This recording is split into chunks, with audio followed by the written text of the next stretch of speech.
precious metal jewelry in the country. I propose to reduce customs duties on gold and silver to 6% and that of platinum to 6.4%. Other metals, steel and copper, are important raw materials. To reduce their cost of production, I propose to remove the BCD on ferronickel and blister copper. I am also continuing with nil BCD on ferrous scrap and nickel cathode and concessional BCD of 2.5% on copper scrap. Electronics. To increase value addition in the domestic electronics industry, I propose to remove the BCD subject to conditions on oxygen-free copper for manufacture of resistors. I also propose to exempt certain parts for manufacture of connectors. Chemicals and petrochemicals. To support existing and new capacities in the pipeline, I propose to increase the BCD on ammonium nitrate from 7.5% to 10%. Plastics. PVC flex banners are non-biodegradable and hazardous for environment and health. To curb their imports, I propose to raise the BCD on them from 10 to 25%. Telecommunication equipment. To incentivize domestic manufacturing, I propose to increase the BCD from 10 to 15% on PCBA of specified telecom equipment. Trade facilitation. To promote domestic aviation and boat and ship MRO, I propose to extend the period for export of goods imported for repairs from 6 months to 1 year. I'll read that again.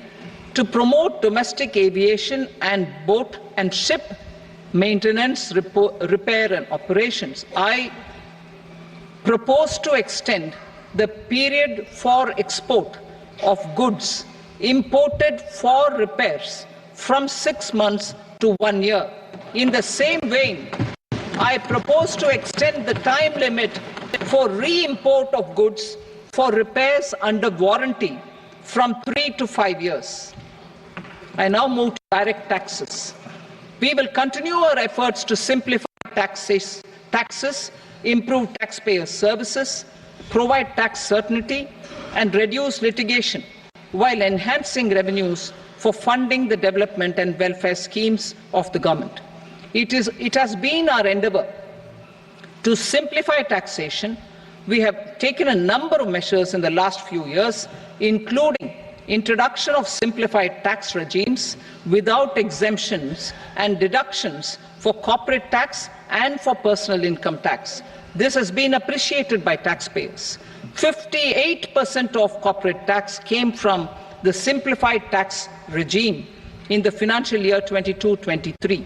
Similarly, as per data available till now, for the last fiscal, more than 2/3 have availed the new personal income tax regime. Comprehensive review of the Income Tax Act. I am now announcing a comprehensive review of the Income Tax Act 1961.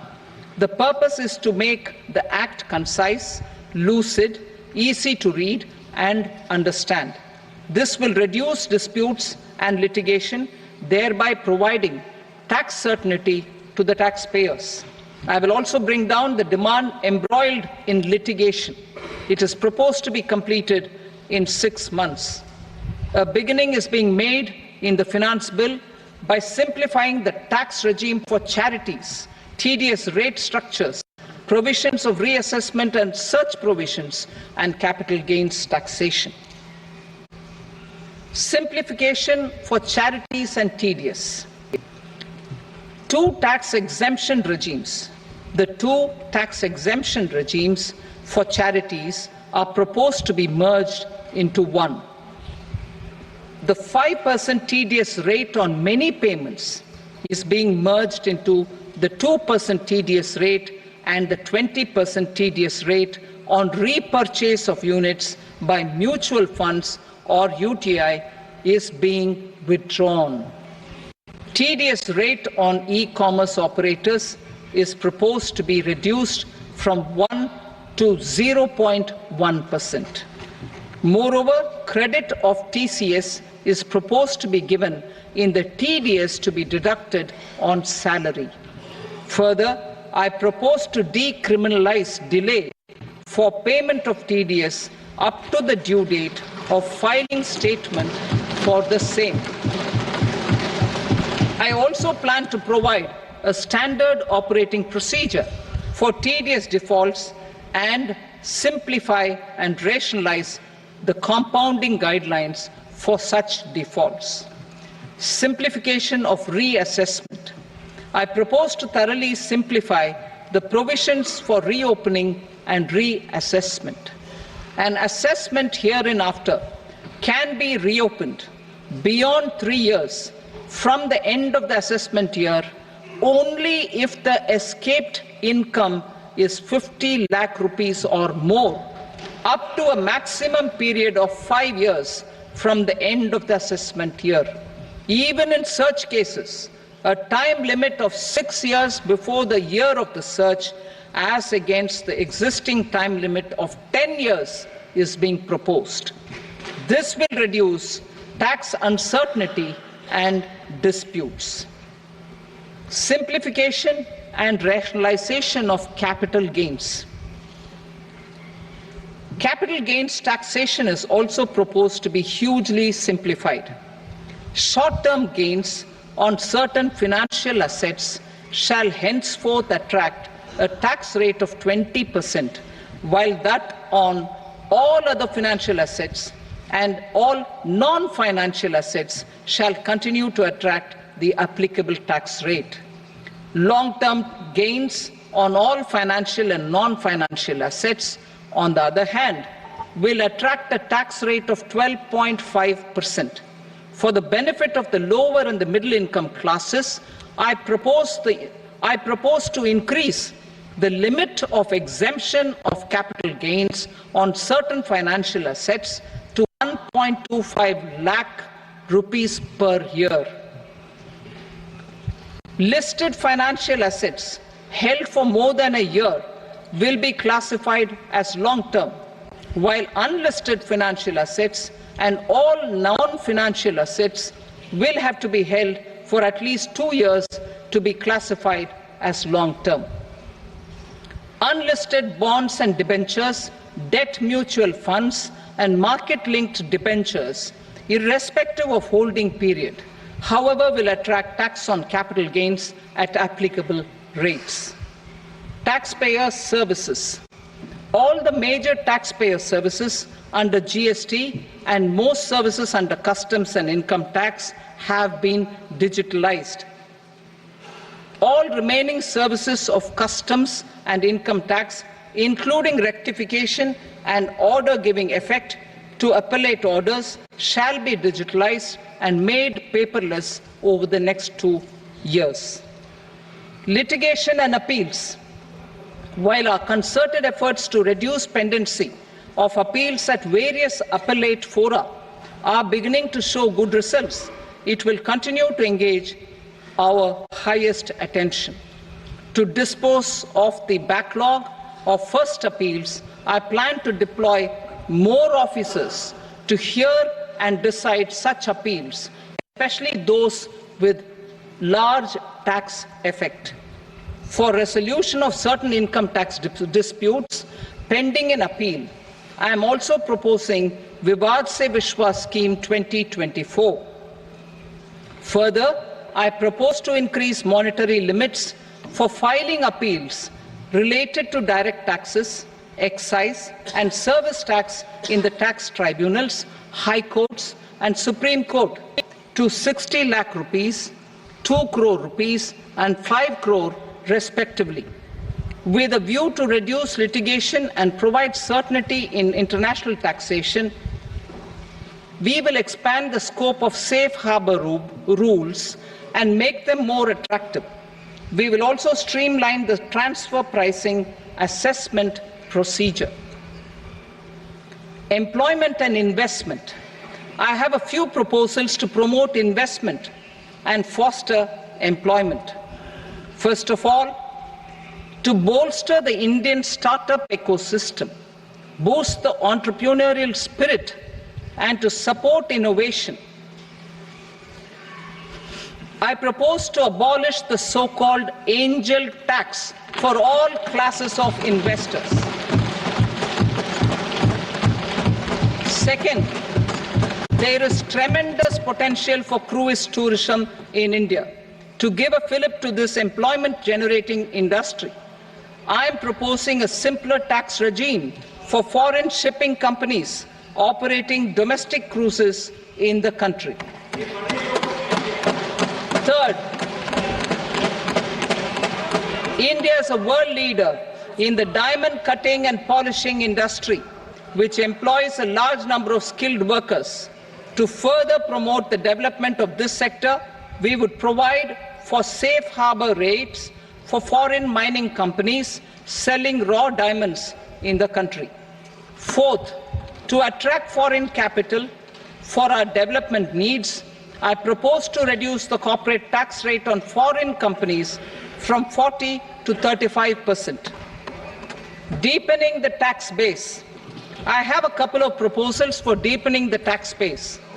First, security transaction tax on futures and options of securities is proposed to be increased to 0.02% and 0.1% respectively.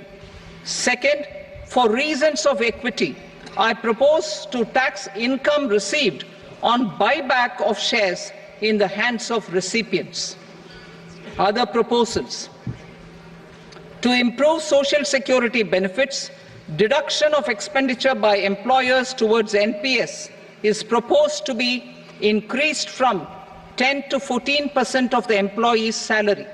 Similarly, deduction of this expenditure up to 14% of salary from the income of employees in private sector, public sector banks and undertakings opting for the new tax regime is proposed to be provided. Indian professionals working in multinationals get ESOPs and invest in social security schemes and other movable assets abroad. Non-reporting of such small foreign assets has penal consequences under the Black Money Act. Such non-reporting of movable assets up to 20 lakh rupees is proposed to be depenalized. Other major proposals in the finance bill relate to withdrawal of equalization levy of 2%, expansion of tax benefits to certain funds and entities in IFSCs, and immunity from penalty and prosecution to Benamidar on full and true disclosure so as to improve conviction under the Benami Transaction Prohibition Act 1988. Personal income tax. Coming to personal income tax rates, I have two announcements to make for those opting for the new tax regime.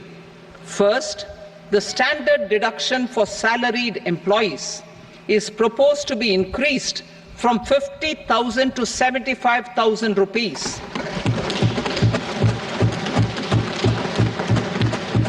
Similarly, deduction on family pension for pensioners is proposed to be enhanced from 15,000 to 25,000 rupees. This will provide relief to about 4 crore salaried individuals and pensioners.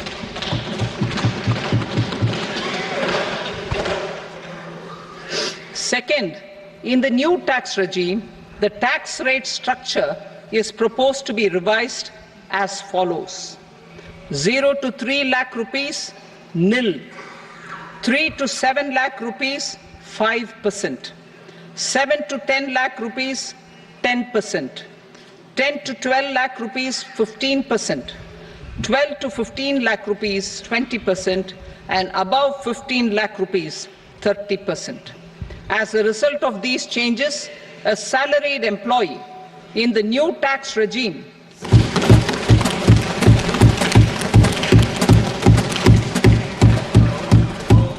Apart from these, I am also making some other changes as given in the annexure. As a result of these proposals, revenue of about 37,000 crore, revenue of about 37,000 crore, that is 29,000 crore in direct taxes and 8,000 crore in indirect taxes will be foregone, while revenue of about 30,000 crore rupees will be additionally mobilized.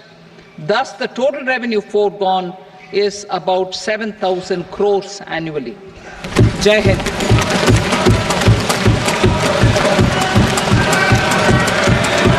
Item number